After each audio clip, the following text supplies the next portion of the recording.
que rien laissé bas ne m'arrête, et sans rien que le chant de sa voix, et sans rien que le chant de sa voix. Merci.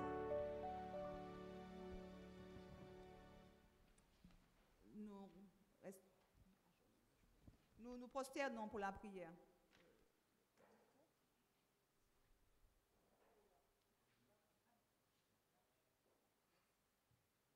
Bien-aimé tendre Père céleste,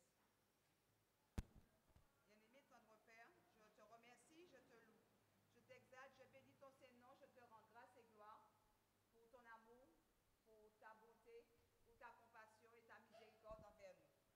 À cette heure, nous te remercions pour le saint sabbat de l'Éternel. Bénis chacun d'entre nous et dispose nos cœurs afin que nous appliquions notre cœur à la sagesse. Purifie, sanctifie nos cœurs et nos pensées. Merci de ce que tu nous as convoqués ce soir afin d'entendre ta parole de vérité et que ta parole trouve une place dans notre cœur et nous aide chaque jour à être transformés semblables à Jésus-Christ afin que nous puissions bien le représenter ici-bas et accomplir la mission que tu nous as laissée.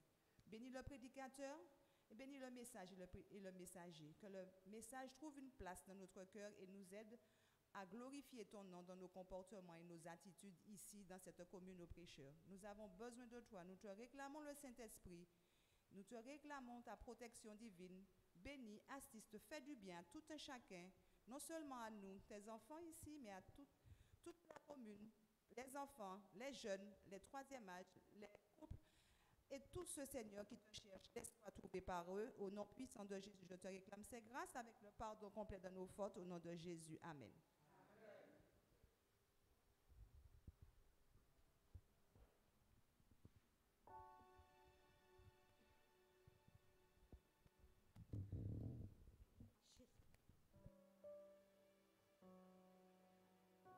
Chers amis, chers frères et sœurs, bonsoir. J'espère que nous avons passé une très bonne semaine sous le regard béni de Dieu. Et nous avons eu la bénédiction durant toute une semaine d'écouter des paroles venant de Dieu, directement de lui. Mais ce soir, il faut que nous nous saluions. Nous sommes dans le saint sabbat de l'Éternel. Nous allons nous déplacer. Nous avons des amis avec nous. Nous avons des frères et sœurs. Nous allons nous déplacer et nous allons les saluer. Et on va chanter ensemble. Je vais demander à José de m'aider. Saluer quelqu'un au nom de Jésus. Déplaçons-nous, levons-nous, saluons nos amis. Souhaitons-leur un bon sabbat et dites-leur que nous les aimons.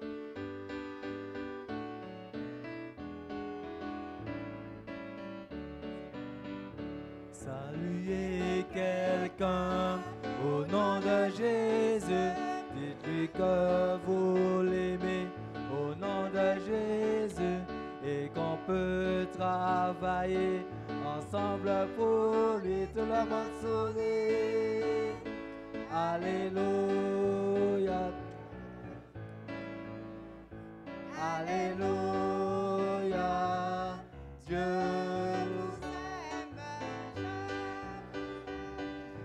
nous devons nous aimer.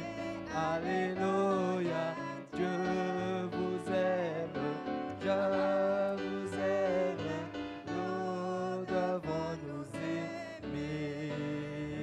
Saluez quelqu'un au nom de Jésus. Dites-lui que vous l'aimez au nom de Jésus et qu'on peut travailler ensemble pour tout le monde sourit. Alléluia, tout le monde sourit. Alléluia, Dieu vous aime, je vous aime, nous devons nous aimer.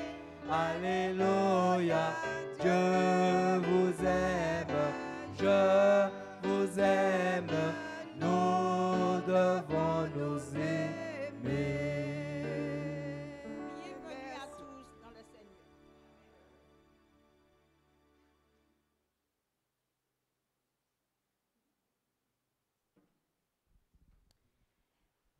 Alors, je vous ai trouvé très joyeux, vous avez bien chanté. Je crois qu'on aurait pu passer le reste de la soirée à chanter, n'est-ce pas? Oh, José. Ah, on veut entendre la prédication, c'est très bien. Mais est-ce que ce n'était pas agréable de pouvoir se mettre debout et aller se saluer les uns les autres? Mais oui. Alors, nous avons des amis dans la salle en ce soir. C'est extraordinaire parce que Dieu, il nous aime. Et vous savez ce qu'il nous dit? Il nous aime déjà, mais il nous dit, si vous m'aimez, gardez mes commandements. Il est important donc pour nous de pouvoir garder les commandements de Dieu. Alors, Aaron, si je te posais la question, est-ce que tu gardes les commandements de Dieu?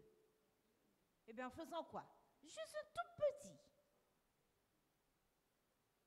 En obéissant à maman et papa. Voilà, un enfant obéissant. Alors, j'ai demandé à un enfant, mais je vais demander à un adulte. Alors, Henri, est-ce que tu gardes les commandements de Dieu? Tu fais ce que tu peux, c'est ça? Alors, dis-moi un commandement que tu gardes. Voilà, en obéissant, encore un commandement d'obéissance. Eh bien, c'est un choix honorable que nous avons tous fait en ce soir, de pouvoir donc nous retrouver dans la maison du Seigneur. Mais vous savez, la parole de Dieu nous renferme des choses merveilleuses. C'est pourquoi ce soir, je voudrais offrir. J'ai vu une jeune dame, bien fraîche, j'étais tout en bas quand elle est montée.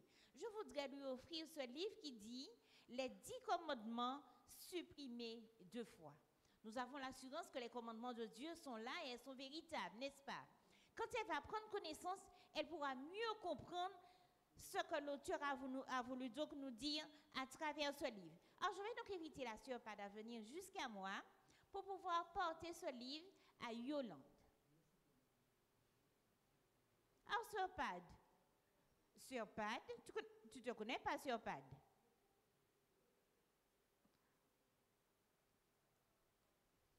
Alors, je voudrais donc offrir, voilà, ce livre à Yolande. Tu la connais, Yolande? Elle est juste derrière la sœur Lemie. Avons-nous d'autres visiteurs dans la salle ce soir? Ah, il y avait une petite, elle est juste partie. Eh bien, je vais quand même, je l'ai vu monter avec Tati Rose. Alors, je vais donner à Tati Rose ce livre pour elle, Le meilleur chemin. Alors qu'elle fasse une bonne lecture. Chers frères et sœurs, vous n'êtes pas oubliés. Ah, voilà quelqu'un d'autre qui rentre. Espérance perdue et retrouvée.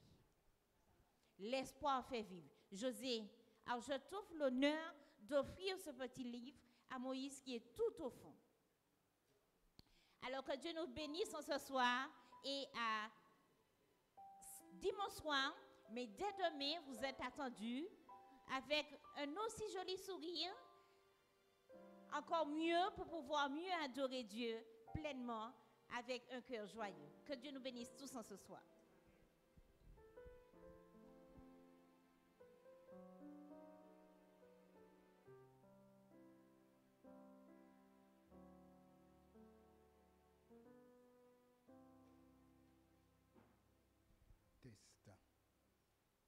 Nous allons avoir nos 5 minutes de famille. OK? Le numéro 4.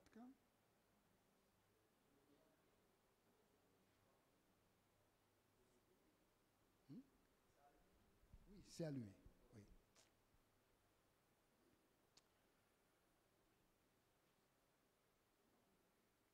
Nous avons considéré tout cela. Oui.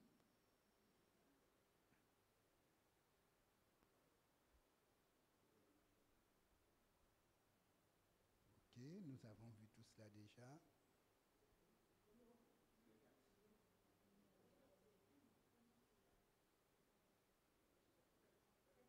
Quatre.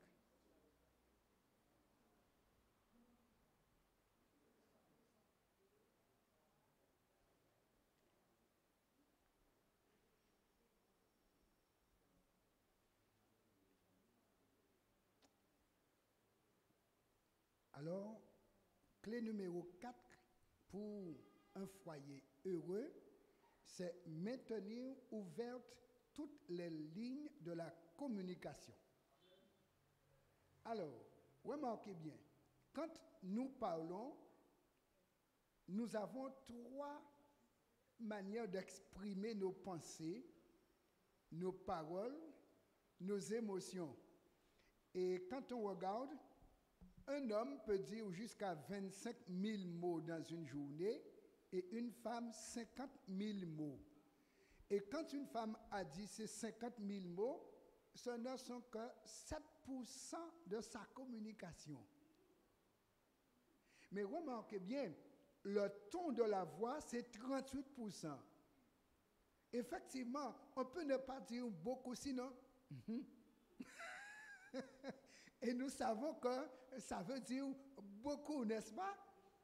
Et remarquez, 55 à 65%, c'est du non-verbal, à savoir les mimiques qu'on fait avec le visage et les positions que le corps on prend avec.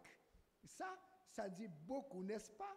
Quand la main sur le côté et la tête sur le côté, comme ça, on regarde sans rien dire. on a lancé un grand message. Ou encore, on te regarde dans les yeux sans sourire et on te donne le dos entre 3 ans. Aïe, aïe, aïe, ça te descend.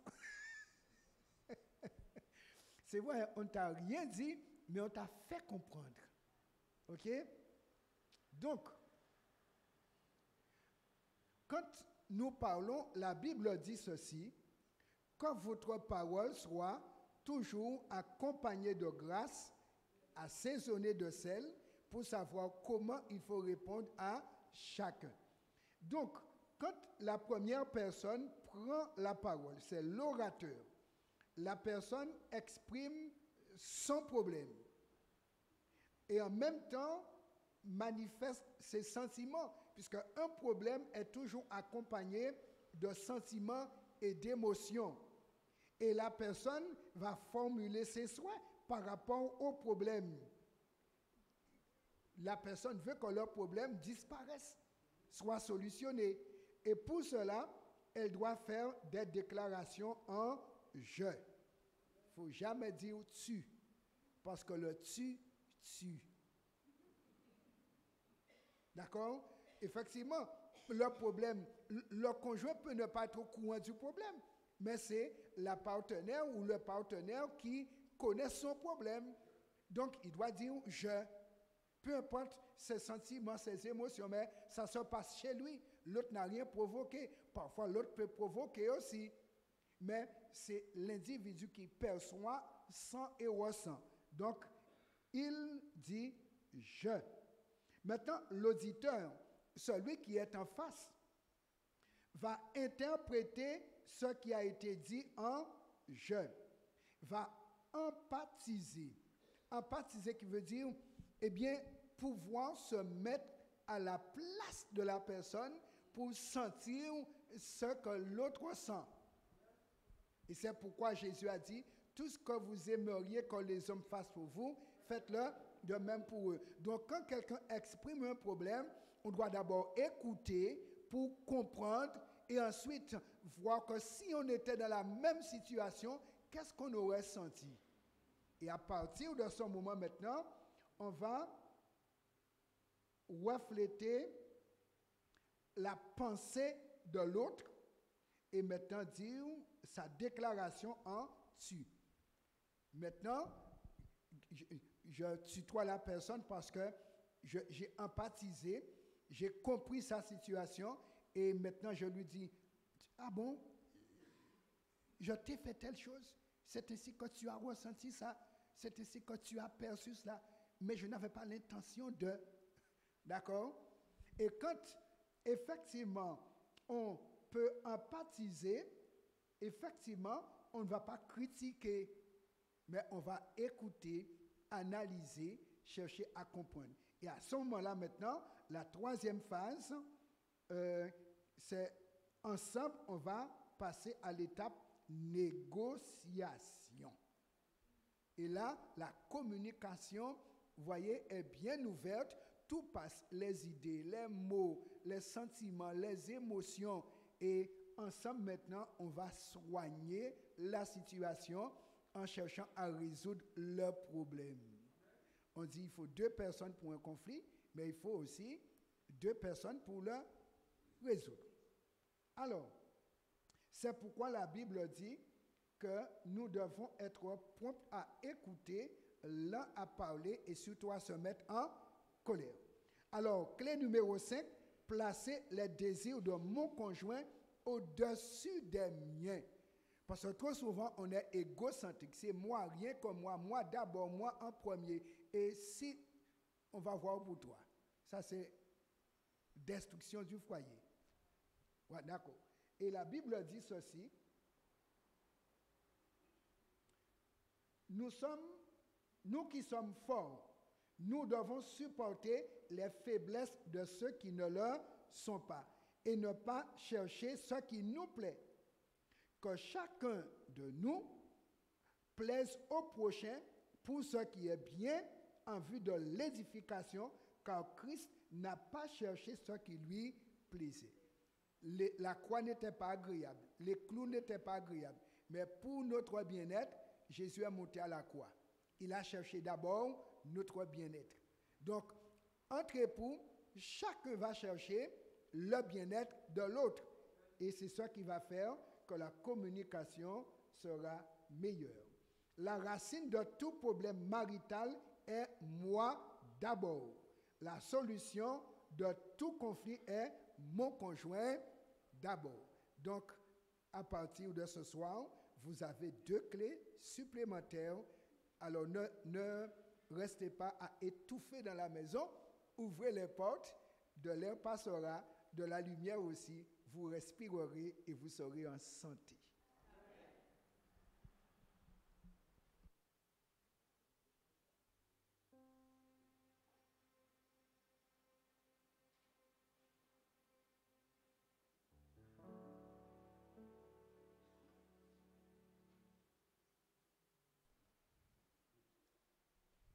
On va se mettre debout pour le chanter.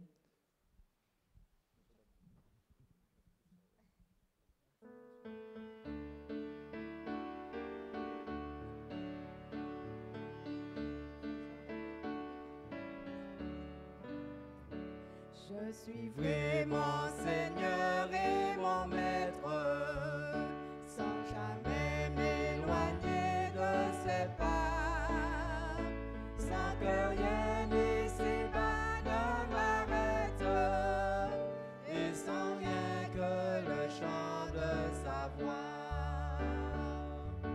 Un seul Auprès de toi vaut bien les heures et la route, tous pour autant que ce soit toi qui m'accompagne par vie de ta joie.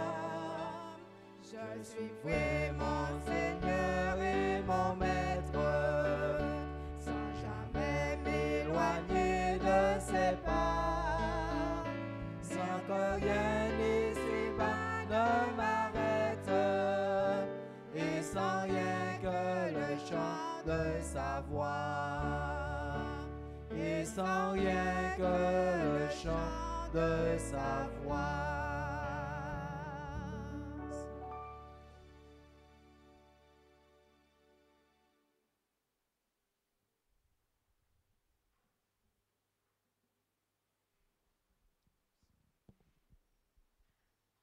Aujourd'hui, c'est vendredi soir.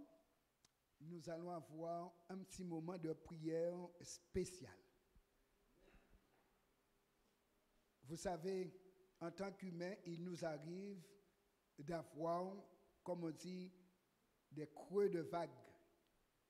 Il nous arrive d'avoir, eh bien, des passages à vide.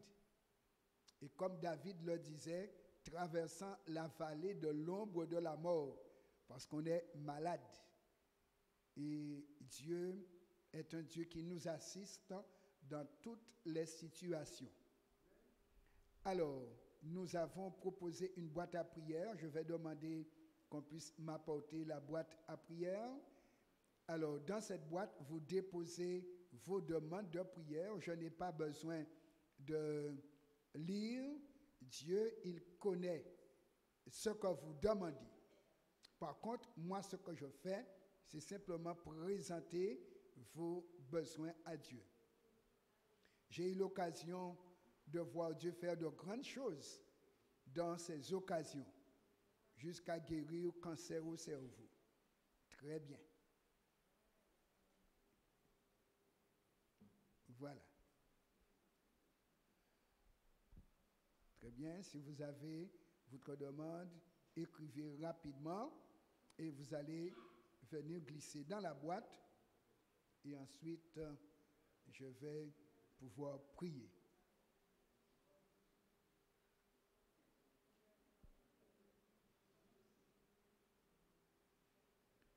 Ne crains rien, je t'aime, je suis avec toi. Promesse suprême qui soutient ma voix. La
sombre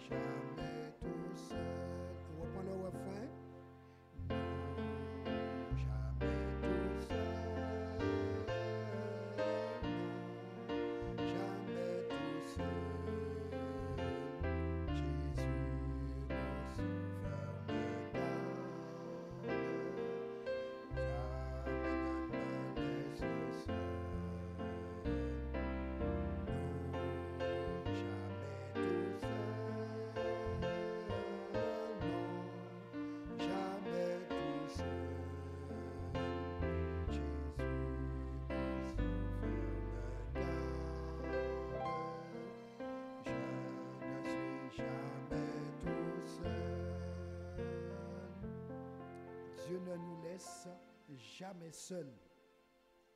Il nous a fait des promesses en nous disant, venez à moi, vous tous qui êtes fatigués et chargés, je vous donnerai du repos. Dans le psaume 103, il est dit, l'Éternel nous pardonne de tous nos péchés et il nous guérit de toutes nos maladies. Il est dit au psaume 37, versets 3 à 5, fais de l'Éternel tes délices et il te donnera ce que ton cœur désire.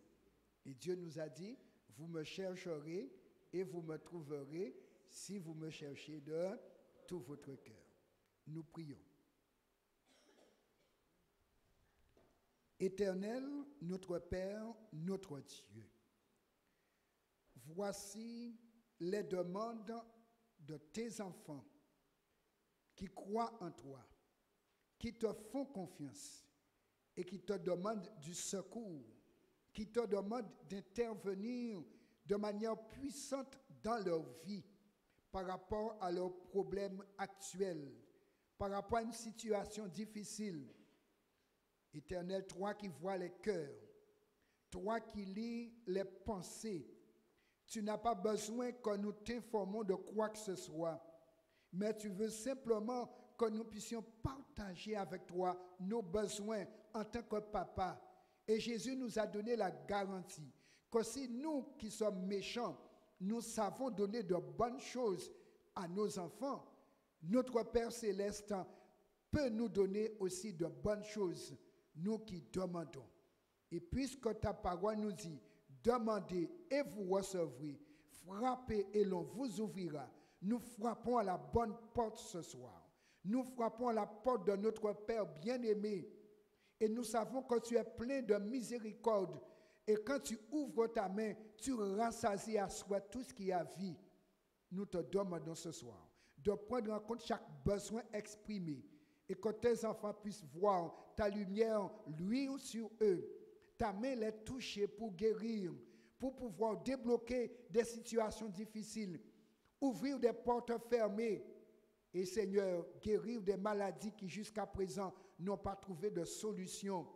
Et même s'il y aurait eu de ceux qui auraient reçu des sorts par la sorcellerie éternelle, coupe les liens, détruis les œuvres du diable et donne à tes enfants de trouver en toi la liberté, la santé, la joie de vivre, la réussite dans leurs projets et que leur cœur reçoive ta paix. Merci Père de nous écouter et de nous exaucer au nom de Jésus et pour ta gloire. Amen. Amen.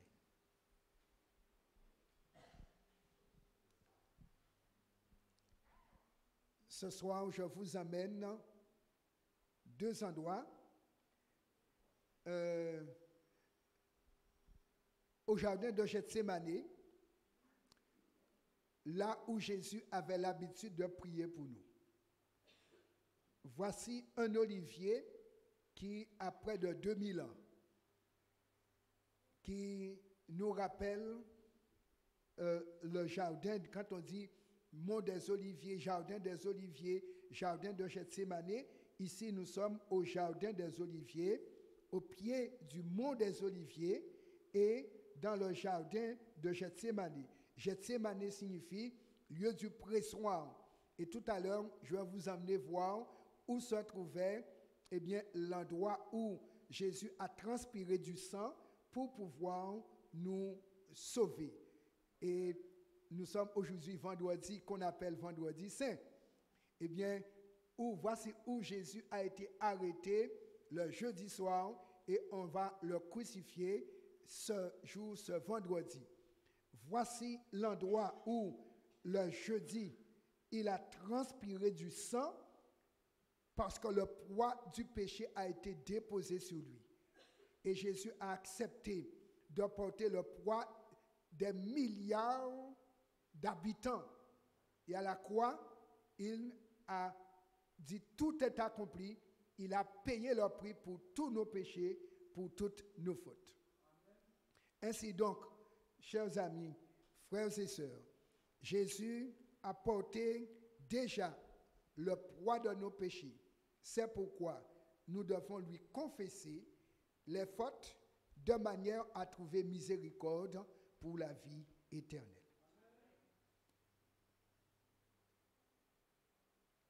Le message, oui.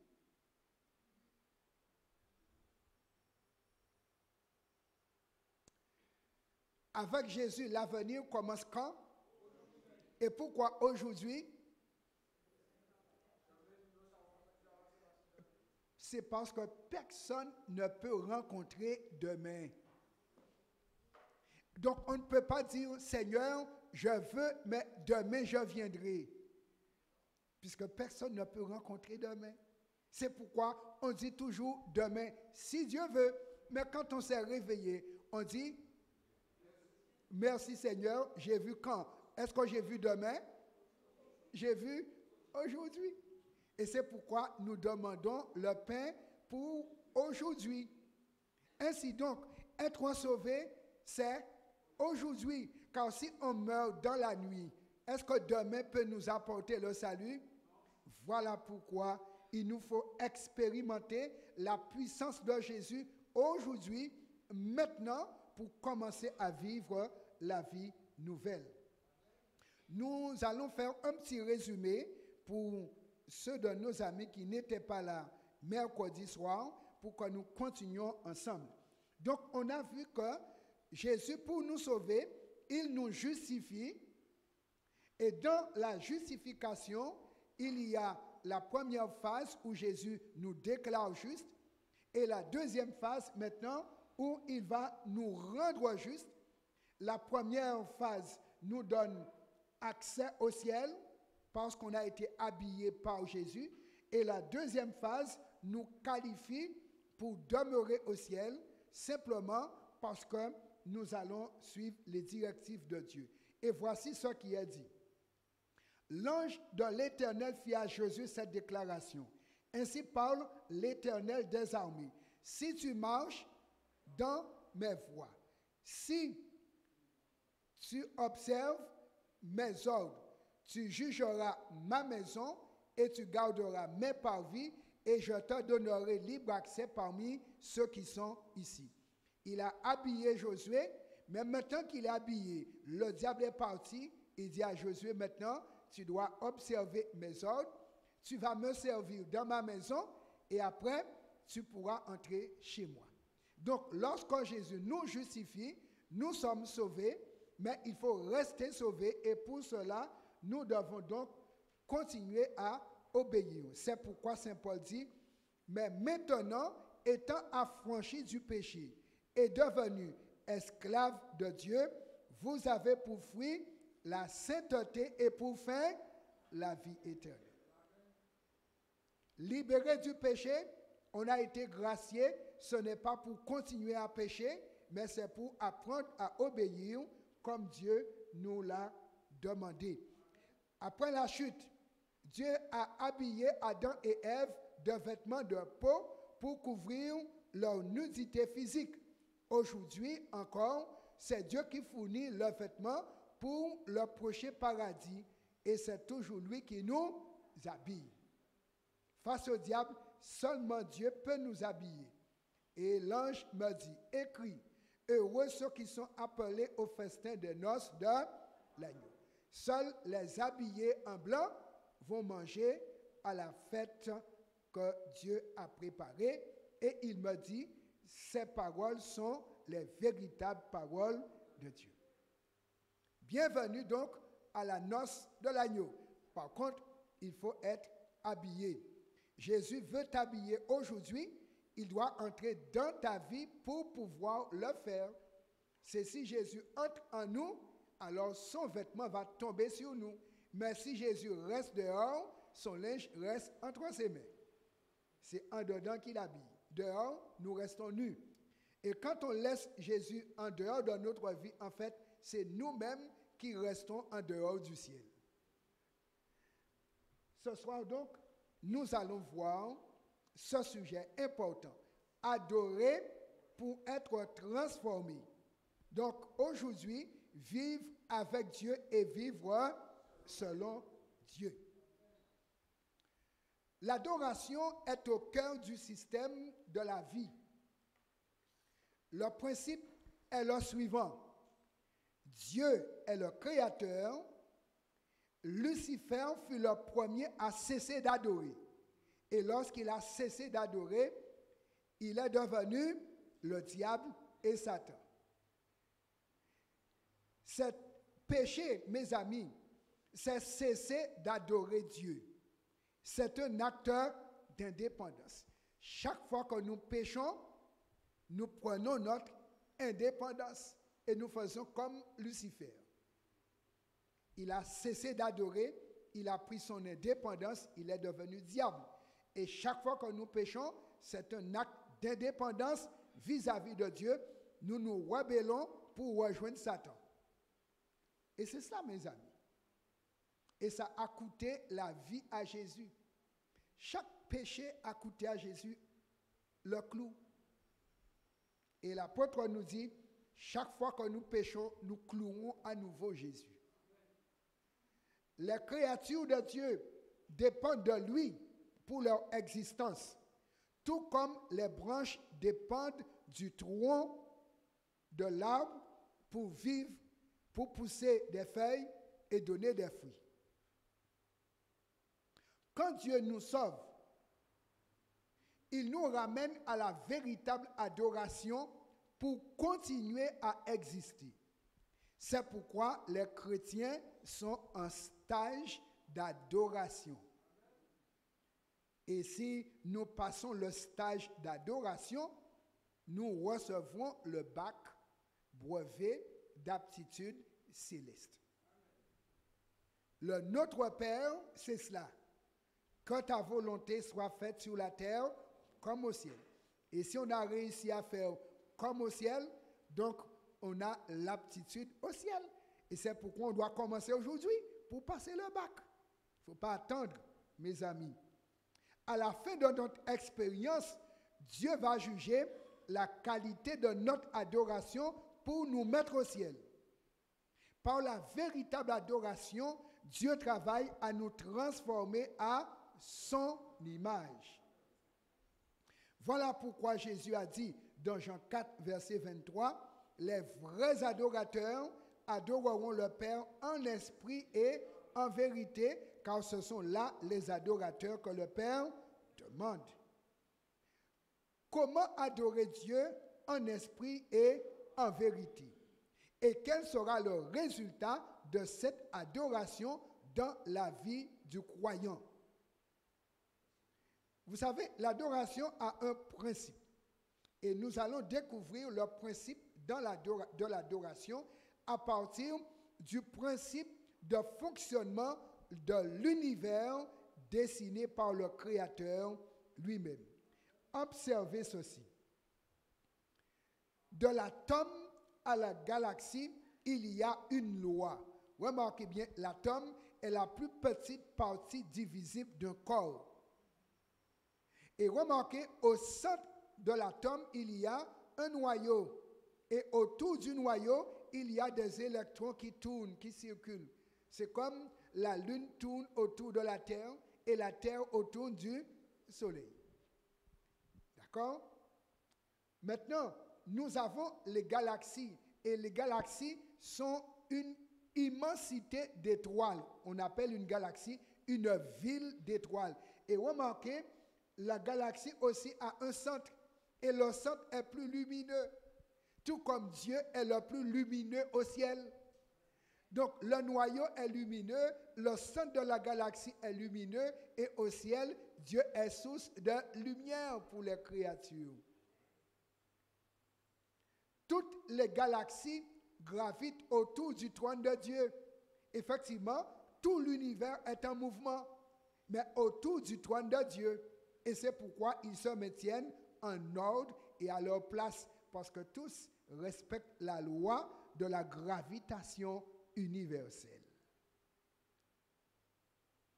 Dieu, mes amis, devrait être au centre de la vie de l'homme aussi, dans le cœur de l'homme. Mais le péché a mis Dieu dehors. Et comme Dieu n'est pas au centre de notre vie, Dieu n'est pas dans notre cœur, c'est pourquoi nous péchons. Parce qu'il y a quelqu'un qui remplace Dieu et nous gravitons autour de lui. Et c'est pourquoi j'ai dit, chaque fois que nous péchons, nous prenons notre indépendance vis-à-vis de Dieu, mais nous allons nous rendre dépendants de l'autre. Obéir, c'est être dépendant de Dieu, et désobéir, c'est être dépendant du diable. Car il n'y a que deux pôles dans ce monde, lumière et ténèbres, le bien et le mal, la vérité et le mensonge. Alors, Dieu veut ramener l'homme au bon fonctionnement. Comment se prendra-t-il pour y parvenir? Mes amis, voici ce que nous trouvons dans les Écritures. Dieu a deux moyens pour pouvoir nous ramener au bon fonctionnement.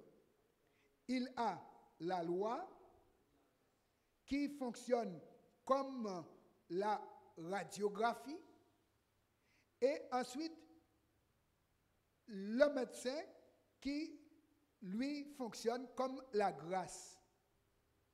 Remarquez bien, quand nous avons un problème dans le corps, le médecin ne le voit pas. Par contre, le problème nous gêne. Et on vient trouver le médecin pour avoir un remède, une solution pour soulagement ou guérison. Le médecin nous envoie faire une radio pour savoir qu'est-ce qui ne va pas, où la chose ne va pas et quel médicament approprié donner. C'est ce que fait la loi de Dieu. C'est comme la radio qui va nous scanner pour dire comment est notre en dedans. la loi de Dieu est comme un miroir qui nous permet de nous voir tels que nous sommes. Par contre, remarquez, la grâce agit comme le médecin. Observez ceci. La loi est comme la radiographie qui te fait voir comment tu es, ce qui est endommagé, ce qui est cassé, qui mérite d'être réparé. Mais est-ce que la radiographie peut coller des os? Tout ce qu'elle peut faire, c'est montrer où l'os est cassé. Son rôle s'arrête là. Par contre, la grâce, c'est le travail que fait le médecin pour la réparation et la guérison. La radio ne peut pas faire cela. C'est pourquoi Dieu utilise sa loi et sa grâce pour pouvoir nous montrer nos péchés et nous attirer à lui pour obtenir le pansement, les remèdes appropriés pour qu'il y ait maintenant processus de guérison. La grâce, d'abord la loi vient en premier, la grâce ensuite, et après la grâce vient l'adoration, et l'adoration débouche en transformation. C'est le cycle que Dieu a mis en place pour pouvoir nous ramener à lui. La loi, la grâce, l'adoration, la transformation. La loi est la norme de vérité, l'expression du caractère de Dieu. Elle doit être implantée dans notre cœur. C'est là la place de la loi de Dieu. Dans le cœur. Si la loi n'est pas dans le cœur, nous allons toujours continuer à mal faire, mal vivre et surtout rester loin de Dieu. Cherchez dans votre Bible, Romains chapitre 7, nous allons lire les versets 7, verset 12 et verset 14 pour voir ce que Saint Paul explique.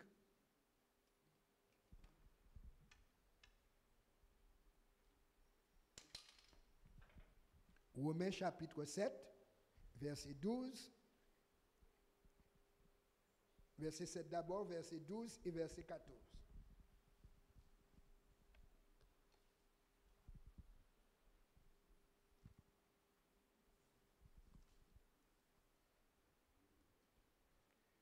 Nous lisons. Qu'en dirons-nous donc? La loi est-elle péché? Loin de là. Mais je n'ai connu le péché que par la loi, car je n'aurais pas connu la convoitise si la loi nous dit tu ne convoiteras point. Verset 12. La loi donc est sainte, le commandement est saint, juste et bon. Verset 14. Nous savons en effet que la loi est spirituelle, mais moi, je suis comment? Charnel, vendu au péché. Donc, la loi n'est pas dans mon cœur, puisque la loi est spirituelle, mais moi, je suis charnel, qui veut dire, je suis vendu à quelqu'un d'autre, et c'est lui qui occupe la place. Et chaque fois que je pêche, eh bien, je suis celui qui est là, celui à qui j'ai été vendu. Mes amis, Dieu est esprit. La loi est spirituelle, qui veut dire la loi est de la même nature que Dieu. Dieu est une personne, il est esprit. La loi est une chose, c'est-à-dire des expressions écrites. La nature de la loi est la même que celle de Dieu. Dieu est saint, la loi est sainte. Dieu est juste et bon, la loi aussi est sainte, elle est juste, elle est bonne.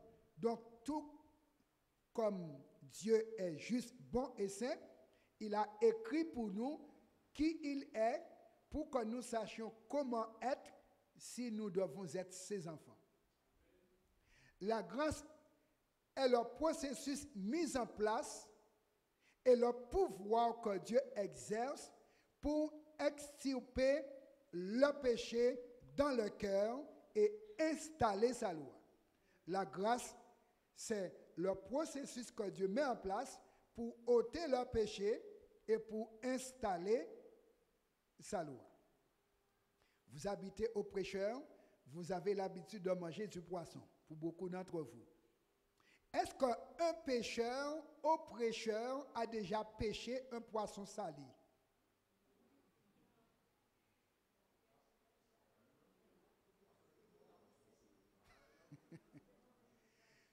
Et vous achetez ce poisson, et pour le manger, qu'est-ce que vous faites avec? On le nettoie et on y ajoute du sel. Et le sel donne du goût au poisson. La grâce, c'est cela. Dieu qui va enlever en nous ce qui n'est pas bon pour pouvoir mettre ce qui va nous donner du goût pour que nous soyons bons pour Dieu.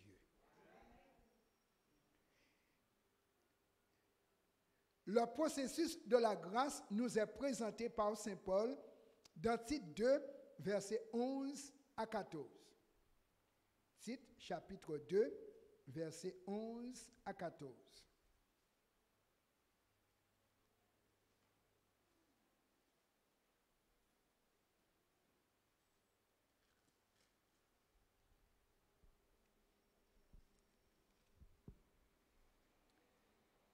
Nous avons trouvé, je lis, car la grâce de Dieu, source d'un salut pour tous les hommes, a été manifestée.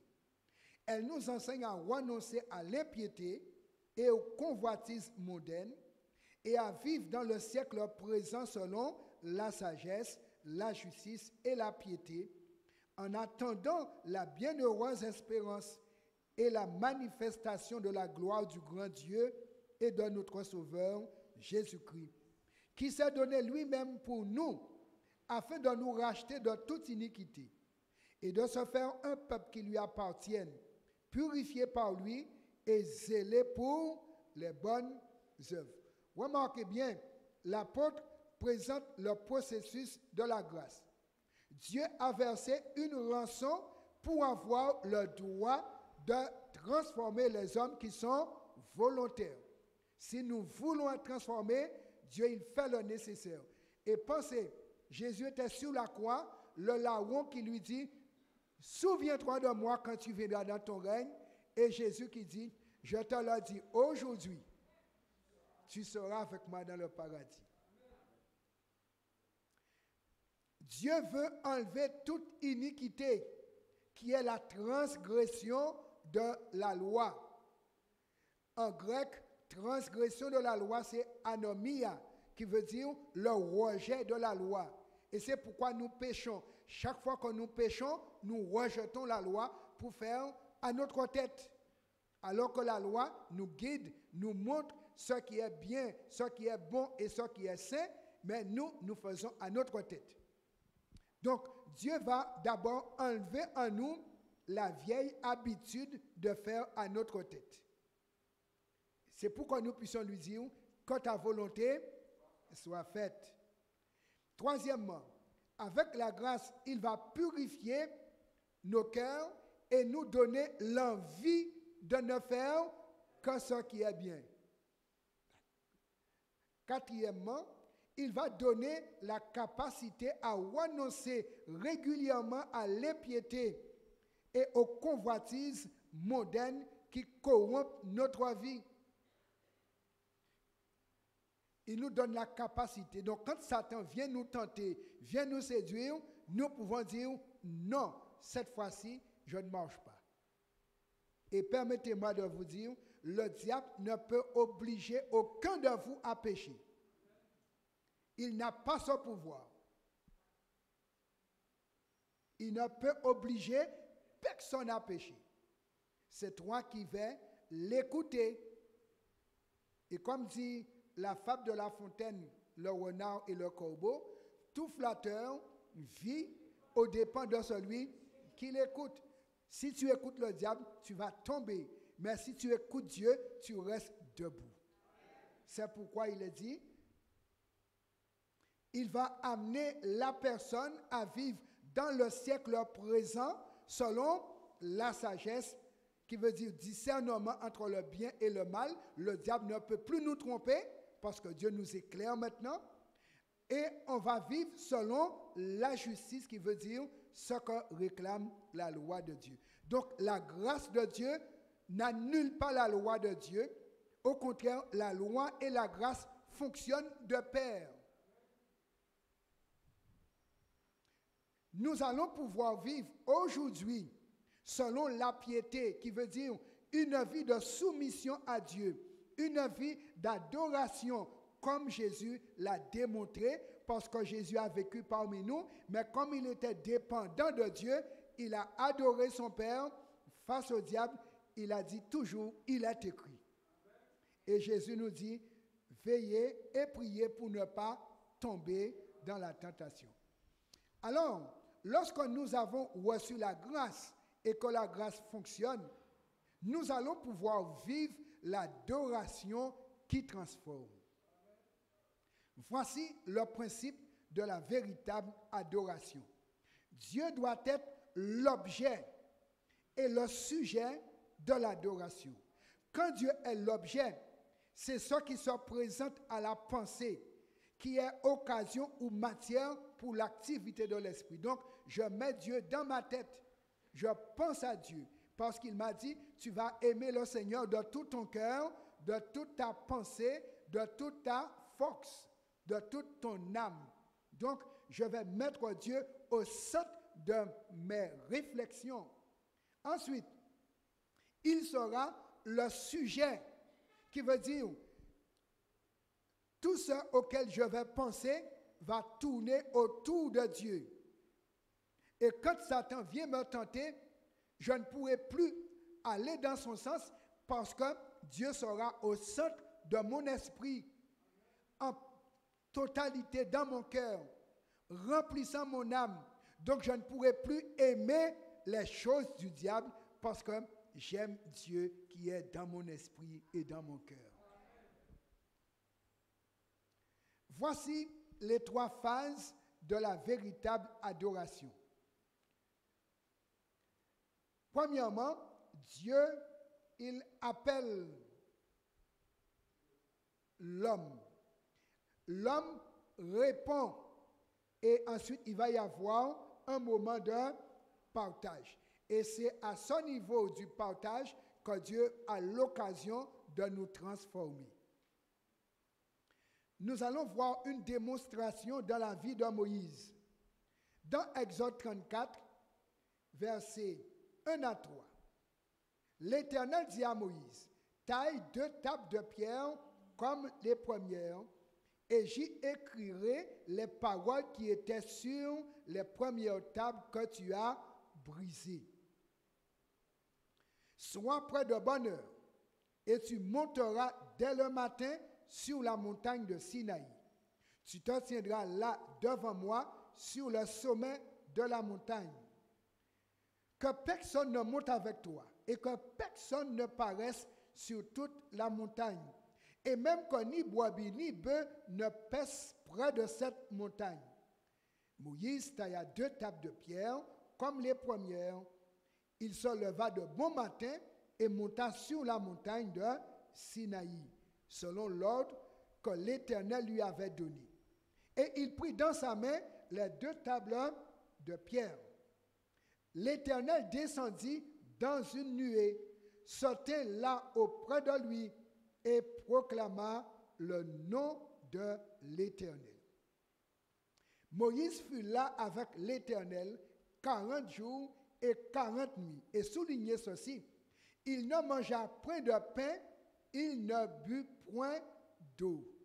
Pendant 40 jours, mes amis, Moïse ne mange pas et ne boit pas dans un désert.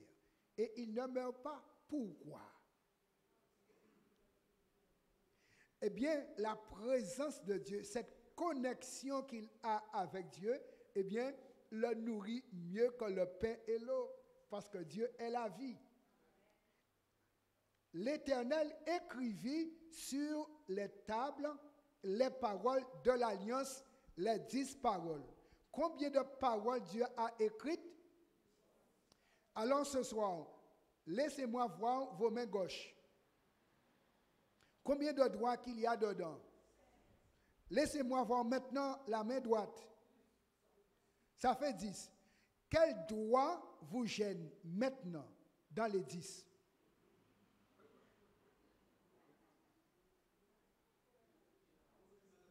Donc, Dieu, avec son doigt, écrit 10 paroles droites pour que nous puissions attacher chaque parole droite à un doigt pour marcher tout droit et arriver tout droit au ciel.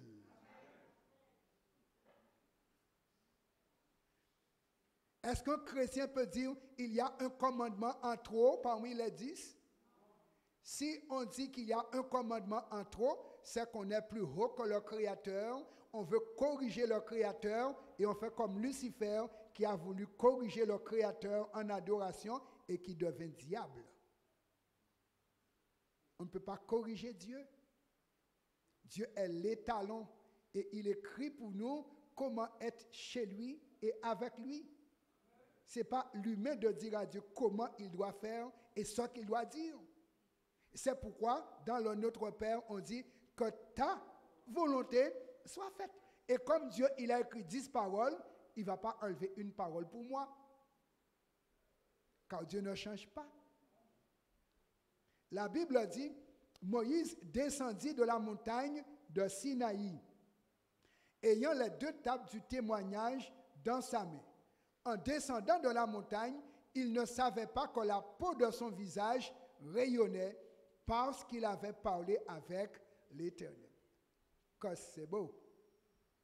Il parle 40 jours avec Dieu et pendant qu'il est là, mes amis, quelque chose se passe. Dieu a appelé Moïse. Moïse répond et monte sur la montagne. Et il va passer 40 jours à parler avec Dieu, à partager l'en-dedans de Dieu. Car la parole de Dieu sort de Dieu, descend en Moïse. Et la parole de Dieu transforme Moïse en dedans. Et quand Moïse sort de la présence de Dieu, Moïse brille comme Dieu. Amen.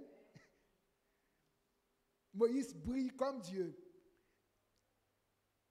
De même aussi, Dieu a aménagé le sabbat comme temps de partage avec lui afin d'obtenir que notre âme soit exposée à sa lumière et à sa sainteté. Voici le but du sabbat. Venez pour que je puisse placer mon en dedans dans votre en dedans, pour que nous ayons le même en dedans.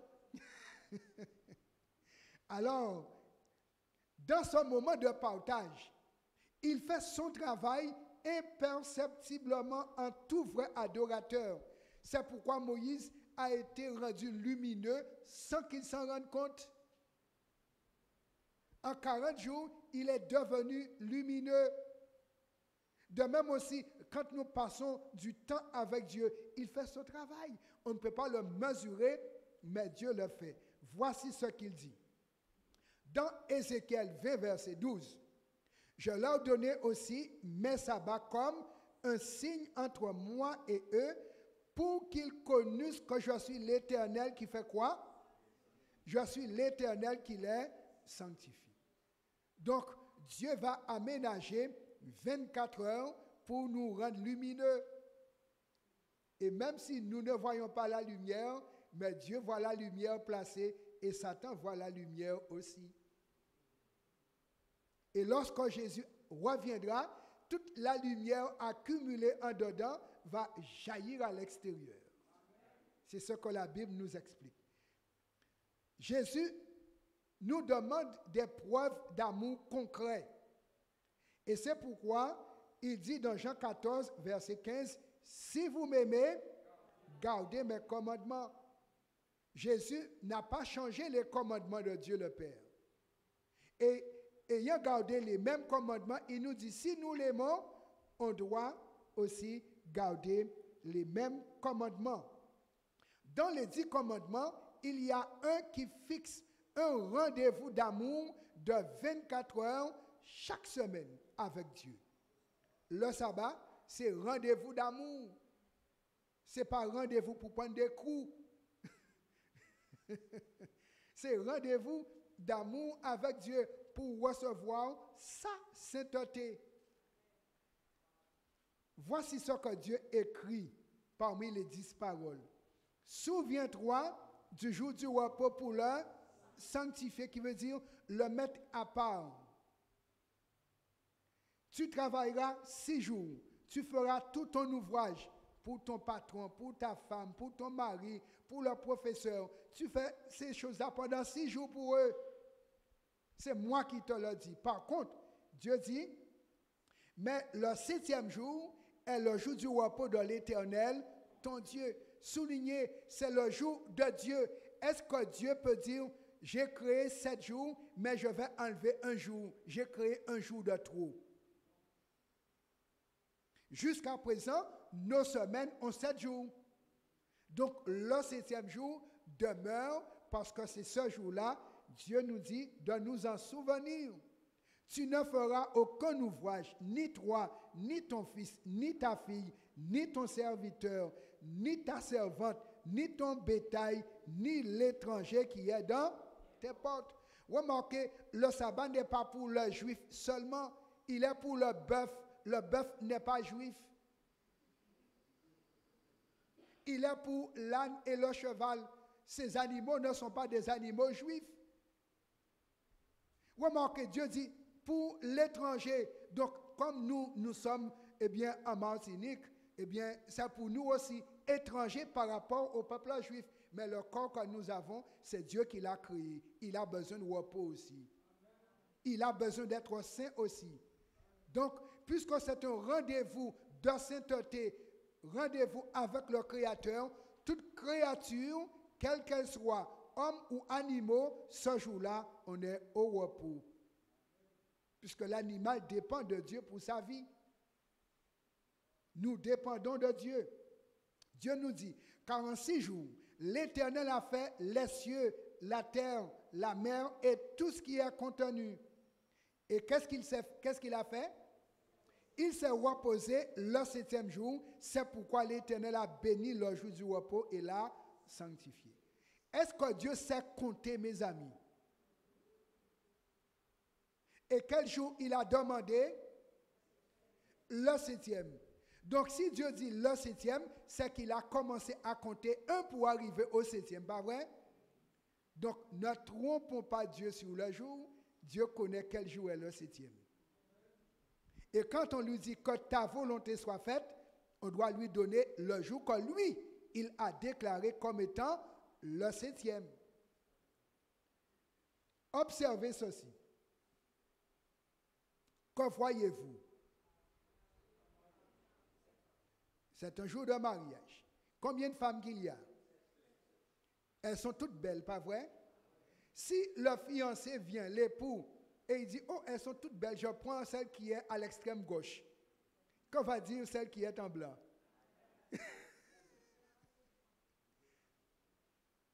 C'est vrai, elles sont toutes belles, n'est-ce pas? Mais parmi elles toutes, celle-là s'appelle la mariée. Et quand le marié vient, automatiquement, il n'a Dieu que pour sa promise, qui ce jour-là lui appartient. Mes amis, qu'on représente ces femmes, ce sont les 7 jours de la semaine. Est-ce qu'on peut donner à Dieu n'importe quel jour? Dieu s'est marié à un jour. Il s'est marié avec le 7e jour. C'est pourquoi il a béni le 7e jour et il l'a sanctifié. Comme le mariage, ce jour-là, on bénit un homme et une femme. Même s'il y a d'autres femmes, mais il n'y a qu'une seule qui soit bénie ce jour-là pour appartenir à un homme. Les autres jours sont des jours ouvrables. C'est pour œuvrer. Mais le 7e est béni, mis à part pour se reposer et adorer le Créateur. Et ce jour-là, le Créateur maintenant nous sanctifie. Dans ce but, Dieu fait une recommandation qu'on trouve dans Ésaïe 58, versets 13 et 14. Si tu retiens ton pied pendant le sabbat, pour ne pas faire ta volonté en mon séjour. Si tu fais du sabbat, tes délices, pour faire quoi? Pour aller où tu veux? Non, pour sanctifier l'Éternel en le glorifiant. Et si tu l'honores en ne suivant point tes voies et en ne te livrant pas à tes penchants et à de vains discours, alors tu mettras ton plaisir en l'Éternel. Et que promet Dieu si on fait cela? Je te ferai monter sur les hauteurs du pays, je te ferai jouir de l'héritage de Jacob ton père, car la bouche de l'Éternel a parlé. Dieu s'adressait au peuple juif disant, si tu prends plaisir en moi, tu vas lui jouir de l'héritage de Jacob. Mais Dieu n'a qu'un seul héritage. Il n'a qu'un seul héritage. C'est la vie éternelle. Et tous ceux qui l'adorent, qui mettent leur plaisir en Dieu pour glorifier Dieu, pour sanctifier Dieu, ceux-là seront déclarés saints et ils vont rencontrer le Dieu très saint et ils vont vivre l'éternité avec lui. Il va nous faire monter sur les hauteurs du pays.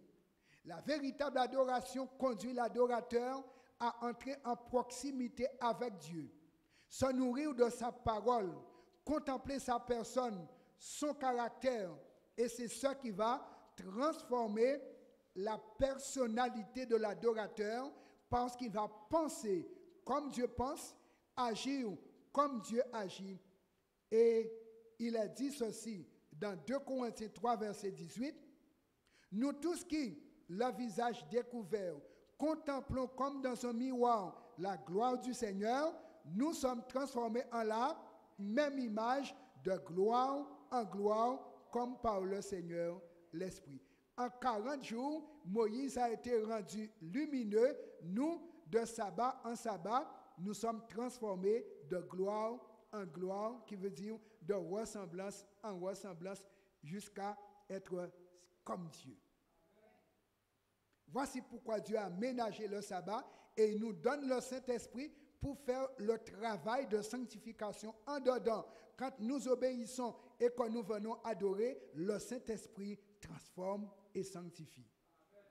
Il réinstalle l'image de Dieu. Cette adoration qui met l'adorateur en conformité avec Dieu lui permettra d'obtenir le sceau de Dieu qui va le qualifier pour traverser les 7 derniers fléaux, mes amis. Et ces 7 derniers fléaux vont tomber bientôt sur l'humanité entière. Voyons ce qui est dit dans Apocalypse 7, versets 1 à 3. Avant que les fléaux tombent, Dieu doit sceller les saints. Et c'est pourquoi, comme j'ai dit, il nous met un stage d'adoration. Et si nous passons le stage, il va nous sceller pour dire, c'est bon, tu peux monter au ciel. Apocalypse 7, versets 1 à 3. Après cela, je vis 4 anges debout aux 4 coins de la terre.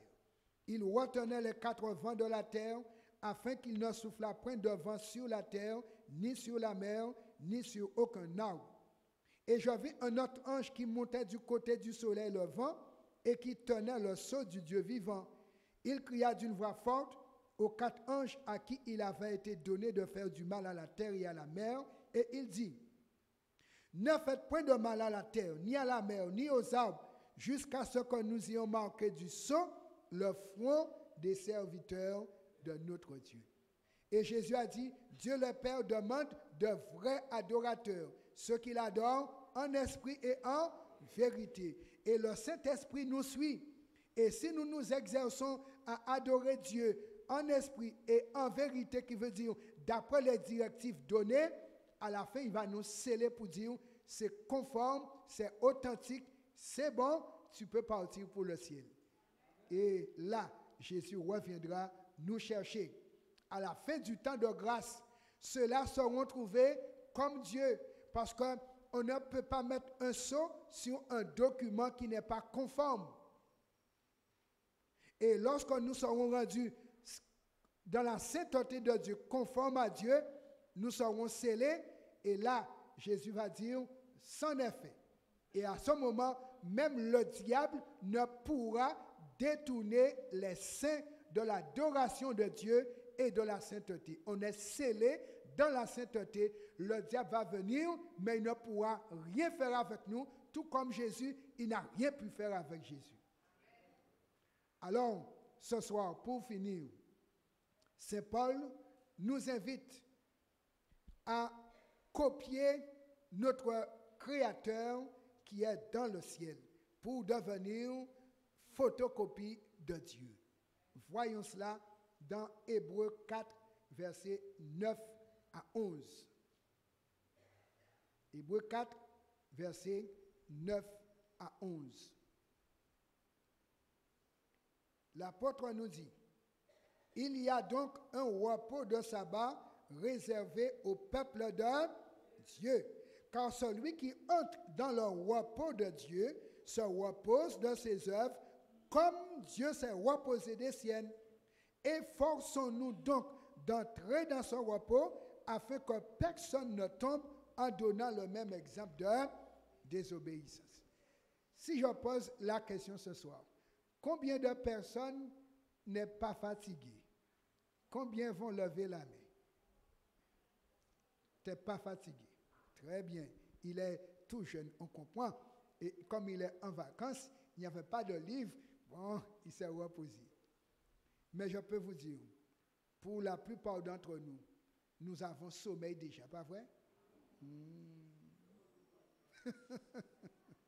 Nous avons sommeil. Nous avons envie de repos.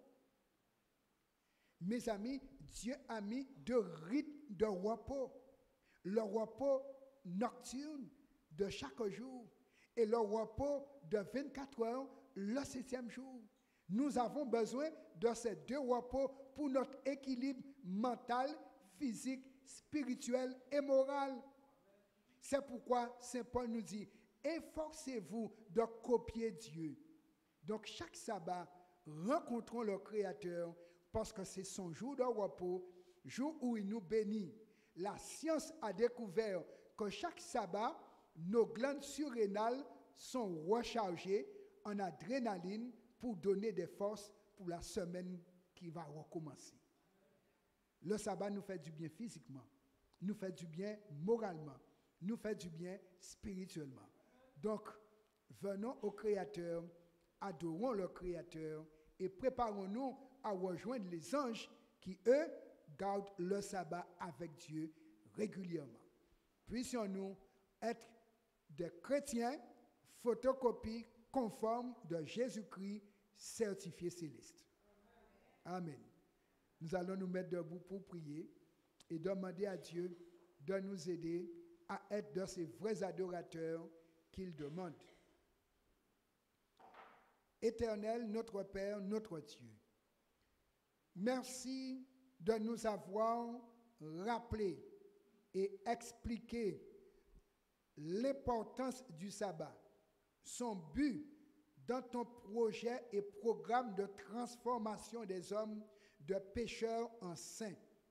Tu veux nous bénir pour que nous soyons parmi les bénis éternels. Tu veux nous sanctifier pour que nous soyons saints définitifs, que tu vas sceller et échapper ainsi aux griffes du diable.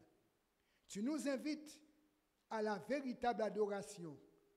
Nous voulons ce soir répondre présent et nous te demandons de nous donner la force pour que nous puissions mettre notre vie en conformité avec ta volonté, pour imiter toi, notre Dieu, qui est devenu notre Père par Jésus, qui est devenu notre grand frère.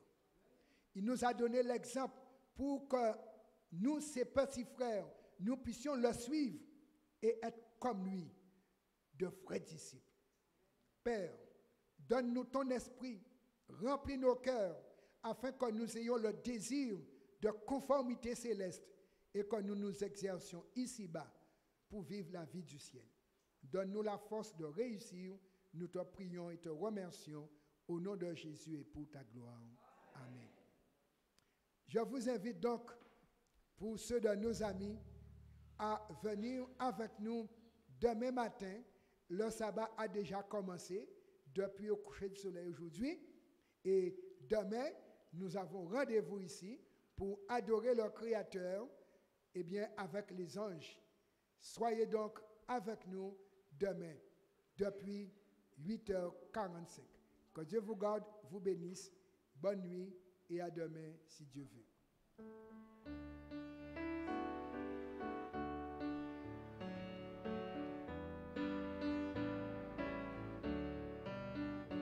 Je suis mon Seigneur et mon Maître. ses pas, sans que rien ici-bas ne m'arrête, et sans rien que le chant de sa voix, je vivrai de bonheur et de grâce, de l'amour que son cœur m'a donné, et que rien ici-bas ne l'efface. C'est le vœu de mon âme assoiffée. Un seul instant auprès de toi vaut bien les heures et la route. Tous pour autant que ce soit toi qui m'accompagne au pavé de ta joie. Je suivrai mon Seigneur et mon Maître, sans jamais m'éloigner de ses pas, sans que rien ici-bas ne m'arrête, et sans rien que le chant de sa voix, et sans rien que le chant de sa voix.